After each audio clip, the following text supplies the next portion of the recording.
Në heshtin e shekujve, një pëlhur e vjetër ruan një mister të madh. Ajo njihet si rroba e Torinos, një cop liri që shumë besojnë se mbështolli trupin e Jezu Krishtit.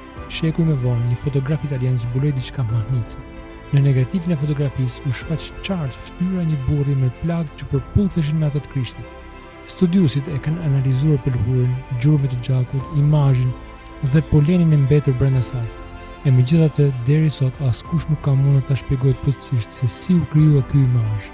Nuk është bojë, nuk është fotografi, është një mister, një dëshmi e heshtur nga një kohë e vjetër. Sot, mendimin e inteligjencës artificiale është rindërtuar fytyra e njeriu që reflektohet në atë pëlhurë. Po sikur kjo të ishte fytyra shpirtare. Rroba e Torinos vazhdon të flasë, pa fjalë, pa zë. Ajo na kujton dashurinë që sakrifikon, dhimbjen që shpëton dhe shpresën që nuk shuhet kurrë. Sido që ta besosh, qoftë si pëlhurë e vërtetë e varrimit të Jezusit, apo e shes një relike të lashtë, ajo përsëritet. Na kujton vujtën, sakrificën dhe dashurinë. Na fton të shohim përtej pëlhurës dhe të kërkojmë të vërtetën brenda zemrës sonë. Në çdo fije të saj, njerëzimi dëgjon të njëjtën pyetje që është e njëjta edhe për ty sot.